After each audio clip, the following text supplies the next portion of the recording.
বৃষ্টির দিনে নমস্কার। গরম ভাত আজকে বৃষ্টির দিনে ভাবছি একটু নতুন কিছু করি। নতুন আর কিছু নয়, মানে মাছটা একটু নতুন টাইপের। আজকে তোপসে মাছ নিয়ে এসেছি। বৃষ্টি পড়ছে একবার করে, একটু কমছে, পড়লে মুষলধারে পড়ছে। তোপসে মাছ নিয়ে এলাম। আর রুই মাছও নিয়ে এসেছি। রুই মাছ ভাজা আর তোপসে মাছের তেল ঝোল করেছি। দেখুন, গরম ভাত দিয়ে এবার আমি খাবো। গরম ভাত নিলাম, মাছ ভাজা নিয়েছি, লঙ্কা নিচ্ছি একটা, আগে মাছটা নিয়ে নিই। তোপসে মাছটা নিয়ে নিই, আলু দিয়ে তোপসে মাছের তেল ঝোল করেছি। শুধু তেল, হলুদ আর কাঁচা লঙ্কা দিয়ে ঝোলটা করেছি, একটু ধনেপাতা দিয়েছি।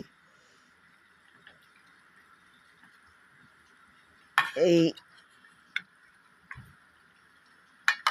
তেল দেখছেন, খুন্তির মধ্যে কেমন তেল লেগে যাচ্ছে।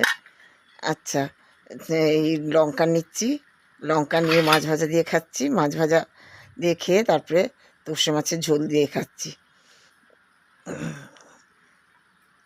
এই লঙ্কা দিয়ে কাঁচা লঙ্কা লবণ নিলাম, নিয়ে কাঁচা লঙ্কা লবণ দিয়ে এবার খাচ্ছি। অর্ধেকটা লঙ্কাগুলো খুব বড় বড় আর ঝাল। অর্ধেকটা লঙ্কা রেখে দিলাম, শুধু শুধু ইয়ে করে। যে মাছ ভাজার তেল নিলাম, তেল নিয়ে সর্ষের তেল দিয়ে মাছ ভেজেছি, সর্ষের তেল দিয়েই রান্না করেছি সব। মাছ ভাজার তেল দিয়ে গরম ভাত দিয়ে ওই দিয়েই খাওয়া হয়ে যায়, আর কিছু লাগে না। মাছ ভাজার তেল দিয়ে মাছ দিয়ে খেলাম। এবার তোপসে মাছটা খাচ্ছি। দেখুন তোপসে মাছটা,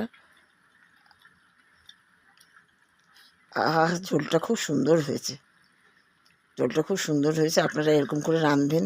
যদি রান্না করে খেতে ভালো লাগে তাহলে আপনারা রান্না করে খাবেন। করে খেয়ে লাইক করবেন, শেয়ার করবেন, সাবস্ক্রাইব করবেন। লাইক শেয়ার সাবস্ক্রাইব না করলে কি করে হবে বলুন?